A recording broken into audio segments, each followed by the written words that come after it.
आपके साथ इशिका जैन।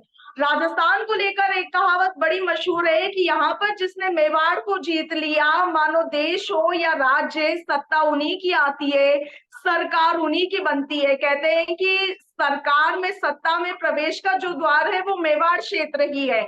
तो राजस्थान का जो मेवाड़ है वो फिर चाहे विधानसभा चुनाव हो या लोकसभा चुनाव हो, अपनी अहम भूमिका निभाता है मेवाड़ क्षेत्र की राजनीति की, क्योंकि लोकसभा चुनाव सबसे नजदीक और राजस्थान का जो मेवाड़ क्षेत्र है इसके मद्देनजर काफी महत्वपूर्ण, और इसी पर सभी राजनीतिक दलों की निगाहें और नजरें भी टिकी हुई है। बात करेंगे चित्तौड़गढ़ और उदयपुर की, जहां पर एक तरफ चित्तौड़गढ़ में बीजेपी के राजस्थान के प्रदेशाध्यक्ष सीपी जोशी चुनावी मैदान में है, तो वहीं दूसरी ओर कांग्रेस उदयलाल आंजना। और वहीं बात की जाए यदि उदयपुर की, तो उदयपुर से आप देखिए कि मन्नालाल रावत और ताराचंद मीणा दोनों एक दूसरे के सामने चुनावी मैदान में। उदयपुर से हमारे साथ फूलशंकर डामोर जो कि हमारे संवाददाता है वो जुड़ गए हैं, तो वहीं चित्तौड़गढ़ से लोकेश शर्मा हमारे साथ जुड़े हैं। सबसे पहले रुक करेंगे उदयपुर का। फूलशंकर, क्या कुछ सियासी माहौल उदयपुर में बना हुआ है, क्योंकि तस्वीर साफ हो गई है आमने सामने की? हाँ जी, नमस्कार। अगर जी उदयपुर, मेवाड़ और बागड़ की अगर बात करें तो यहाँ जो चुनावी समीकरण है वो बड़े रोचक है, क्योंकि इस बार दो आरएस आईएएस जो अधिकारी है उनके बीच सीधा मुकाबला होने जा रहा है। और यहाँ आईएएस की बात करें तो ताराचंद मीणा, जो जिन्होंने आज से ही अपना चुनावी प्रचार अभियान शुरू कर दिया है, और मन्नालाल जी रावत जो है वो जैसे टिकट वितरण उनकी घोषणा हुई उसी दिन से वो अपने फील्ड में लगातार लोगों से संपर्क कर रहे हैं। और बड़ी सभाओं की अगर बात की जाए तो यहाँ मुख्यमंत्री भजन लाल जो कि परसों ही यहाँ दौरा करके गए हैं। जी जी, लेकिन फुलशंकर आप देखिए कि लगातार 2 बार से जो बीजेपी से यहाँ से सांसद रहे अर्जुन राम, उनका बीजेपी ने इस बार टिकट काट दिया और उनकी जगह बीजेपी ने मन्नालाल रावत को टिकट दिया है। क्या ये जो पारी है मन्ना राम वो इतनी खूबी से खेल पाएंगे जिस तरीके से अर्जुन राम ने खेली थी? देखो, बात की जाए क्योंकि मन्नालाल जी रावत जो हैं चुनाव में अभी भारी पड़ रहे हैं, क्योंकि अर्जुन लाल जी मीणा जो है बीमार चल रहे हैं, काफी समय से बीमार चल रहे हैं। उनका स्वास्थ्य, उनको सेहत उनका साथ नहीं दे पा रही है।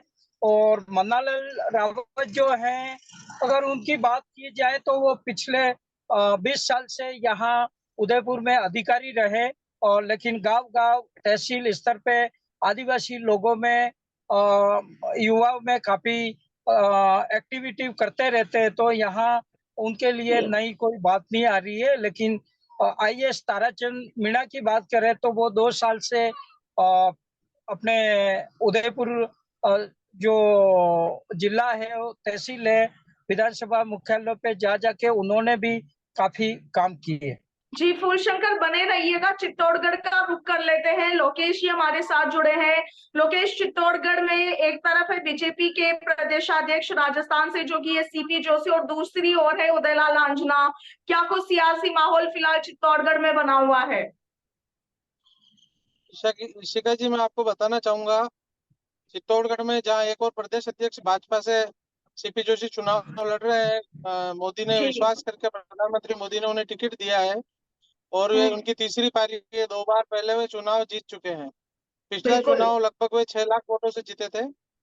और इस बार उनके सामने स्थानीय कांग्रेस से उदयलाल आंजना, जो कि कांग्रेस के कद्दावर नेता हैं और पूर्व कैबिनेट मंत्री हैं। तो मुकाबला इतना आसान नहीं है। मुकाबला दोनों के बीच में लोग बाग इसे आसान मान रहे हैं, पर किसानों का समर्थन और ग्रामीण क्षेत्रों से जो समर्थन इस बार कांग्रेस जो अभी इस समय एक दिख रही है, उसका फायदा उदयलाल आंजना को मिल सकता है। वहीं भाजपा से चित्तौड़गढ़ विधानसभा से अभी पिछला चुनाव निर्दलीय चंद्रभान सिंह आकिया जो जीते थे, जिन्हें भी भजन लाल जी ने वापस भाजपा को समर्थन देने के लिए तैयार किया है। पर जो परिस्थितियां देख के ऐसा नहीं लग रहा है कि समर्थन औपचारिकता तो पूरी हो गई है, पर अभी भी कार्यकर्ताओं में मनमुटाव देखने को मिल रहा है। जी, इसके लेकिन लोकेश मद्देनजर देखिए ना कि सीएम भजनलाल शर्मा ने चंद्रभान आज्ञा को बंद कमरे में ऐसा कौन सा मंत्र दिया कि एक तरफ तो वो निर्दलीय लोकसभा के चुनावी रण में उतरने को तैयार थे और फिर वो एकदम से बीजेपी के समर्थन में आ गए हैं लास्ट मोमेंट पे। क्या हुआ, क्या बातचीत हुई? चंद्रभान जी आज्ञा के रेगुलर में टच में हूँ, मेरी भी उनसे बात हुई है, लेकिन वो खुलकर कुछ कह नहीं पा रहे हैं। अभी भी वे जी। स्पष्ट, मतलब लोगों के सामने तो यही हो रहा है कि सीपी और चंद्रभान एक हो चुके हैं, लेकिन अभी भी हम्म। अंदरूनी खींचतान चल रही है। और जो शर्तें चंद्रभान सिंह आज्ञा ने भजनलाल शर्मा के सामने रखी है, वो शायद अभी हम्म। तक पूरी नहीं हुई है। इसीलिए अभी तक चित्तौड़गढ़ में ऐसी कोई इनका सम्मेलन या एक साथ ऐसी कोई सभा नहीं हुई है जिससे मैसेज जा सके कि चंद्रभान सिंह आज्ञा और सीपी जोशी एक हो चुके हैं। अभी तक सिर्फ क्या जो शर्तें रखी होगी? अगर आप रेगुलर टच में हैं लोकेश चंद्रभान आज्ञा के, तो क्या आप ये बता सकते हैं कि क्या कुछ शर्तें रखी गई है? शर्तों में मुझे लग रहा है मैडम, एक तो पार्टी में वापस लेने के लिए वो दबाव बना रहे हैं, मुझे पार्टी जी। में लिया जाए। साथ ही हाँ जी। अगला टिकट या अगला कोई चुनाव जिसमें उन्हें बड़ी जिम्मेदारी मिल सके, या उनके जो बिल्कुल। लोग हैं, वरिष्ठ कार्यकर्ता हैं, उनको चुनाव के बाद जी। जो यहाँ पे यूआईटी और जो भी सीटें जो खाली पड़ी उन पर नियुक्तियां दी जाए, इसके लिए उन्होंने भजनलाल जी से बात की जी। होगी। चलिए एक बार फिर से उदयपुर का रुख करेंगे। फूलशंकर सियासी माहौल पे हम बात कर रहे थे। इस वक्त जो देश माहौल बना हुआ है वो मोदी के चेहरे को लेकर है।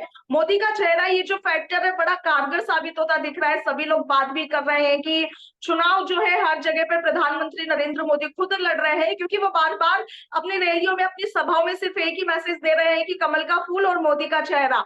उदयपुर में क्या माहौल है? कौन सा फैक्टर सबसे ज्यादा कारगर लग रहा है? जी, इसी का अभी बात की जाए चुनावी समीकरण, क्योंकि ये जो लोकसभा क्षेत्र है वो यहाँ आदिवासी बाहुल्य क्षेत्र आता है। तो अभी हम्म। एक नई पार्टी आ गई है, बाप पार्टी। और आपने पिछले विधानसभा चुनाव में देखे अगर, तो मेवाड़ और वागड़ के जो वोटर्स ने बाप पार्टी को बहुत बड़ा समर्थन दिया था। तो इस बार भी यहाँ उदयपुर से प्रकाश प्रकाश चंद चुनाव लड़ रहे हैं बाप पार्टी से। जी। तो कहीं कहीं देखा जाए तो ये त्रिकोणीय मुकाबला होने जा रहा है। और राम की बात की जाए, राम मंदिर की बात की जाए, यहाँ मोदी फैक्टर, क्योंकि यहाँ का युवा जो है, आदिवासी युवा जो है बाप पार्टी से जुड़ा हुआ है। तो अभी चुनाव के बारे में कुछ भी कहना जल्दबाजी होगी। जी। अच्छा लोकेश, चित्तौड़गढ़ में क्या माहौल है? क्योंकि सीपी जोशी राजस्थान बीजेपी के प्रदेशाध्यक्ष है और संघ की पृष्ठभूमि में आते हैं, आरएसएस से जुड़े हुए हैं। उन्हें एक बार फिर से टिकट सौंप दिया, पिछले 2 बार से लगातार वो सांसद है। वहीं उदयलाल आंजना कांग्रेस के कद्दावर नेता है, बड़ा चेहरा माने जाते हैं, और दोनों के बीच में इस बार ये जो कंपटीशन होने जा रहा है, जो मुकाबला होने जा रहा है, क्या लग रहा है किसका पलड़ा भारी? हाँ मैडम, मैं बताना चाहूंगा आपको, चित्तौड़गढ़ से सीपी जोशी और उदयलाल आंजना के बीच में जो मुकाबला है वह रोचक जरूर है, क्योंकि पहले इस मुकाबले को आसान माना जा रहा था जब कांग्रेस की ओर से घोषणा नहीं हुई थी। तब से ही कांग्रेस के जो लोग निराश हो चुके थे उनमें एक अच्छा मैसेज गया है, पूरी कांग्रेस एक दिखाई दे रही है। लेकिन फिर भी सीपी जोशी के समर्थन में अ, माहौल दिख रहा है, सभी एक साथ हैं। फूलशंकर, क्या कुछ स्थानीय मुद्दे हैं उदयपुर में ही जिन्हें लेकर के दोनों प्रत्याशी चुनावी मैदान में है? अभी मुद्दों की बात की जाए तो यहाँ मुद्दे बेरोजगारी की नहीं है। बिगड़ सकती है इस बार। बहुत जी। ज्यादा बेरोजगारी की बात है। और गरीबी, रोड, शिक्षा, पानी, ये तो है ही है। और यहाँ उदयपुर प्रॉपर की बात की जाए तो यहाँ लोगों की बात है रोजगार की। तो आदिवासी युवाओं को रोजगार के लिए उद्योग धंधे खोले जाए, जी। स्किल डेवलपमेंट के लिए बात की जा रही है और कोटड़ा के लोगों में भी अभी काफी शिक्षा को लेकर अभी जागरूकता आ रही है, तो वहाँ पे भी रोजगार के लिए बात आ रही है। और पानी की बात की जाए तो जसवंत का पानी उदयपुर लाने के लिए भी बात चल रही है। ये काफी बातें चल रही है। जी लोकेश जी, आवाज मिल रही है आपको? बिल्कुल बिल्कुल आ रही है। जी, तो चित्तौड़गढ़ में मोदी फैक्टर ज्यादा काम कर रहा है या फिर स्थानीय मुद्दों को लेकर भी कुछ काम हो रहा है? क्या कुछ अभी माहौल है वहाँ? मैडम, अभी की जो स्थिति है वो मोदी फैक्ट्री यहाँ काम कर रहा है। स्थानीय मुद्दे इतने हावी नहीं है, क्योंकि यहाँ पर पिछले जो 3 चुनाव लोकसभा के मोदी जी के प्रधानमंत्री और इनके इस कार्यकाल में हुए हैं, तो जब जो भी माहौल रहा है मोदी फैक्टर के कारण ही रहा है। और एक तरफा जो चुनाव हुए हैं अभी पिछले 2 टेन्योर में, वह मोदी फैक्टर के कारण बीजेपी आसानी से जीत पाई है। स्थानीय जी मुद्दों की बात की जाए तो हिंदुस्तान जिंक और बहुत सारी औद्योगिक इकाइयां यहाँ पर है।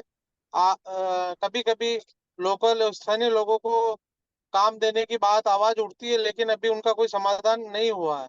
बाहर के लोग यहाँ काम कर रहे हैं। इस बार जरूर सरकार ने वादे किए हैं कि इंजन से इंजन जुड़ा है। भाजपा की सरकार राजस्थान में आई है, केंद्र में भाजपा की सरकार है, तो आने वाले समय में अगर स्थानीय रोजगार की बात रही या और भी कुछ मुद्दे रहे, तो शायद इस बार सरकार अपने वादों पर खरा उतर सकती है। जी, चलिए, आप दोनों का हमारे साथ जुड़ने के लिए शुक्रिया। और दर्शक जो इस वक्त हमारे साथ जुड़े हुए हैं, उन्हें बताना चाहूंगी कि मेवाड़ क्षेत्र के उदयपुर और चित्तौड़गढ़ की राजनीतिक और सियासी हाल को लेकर के हमने बातचीत की है।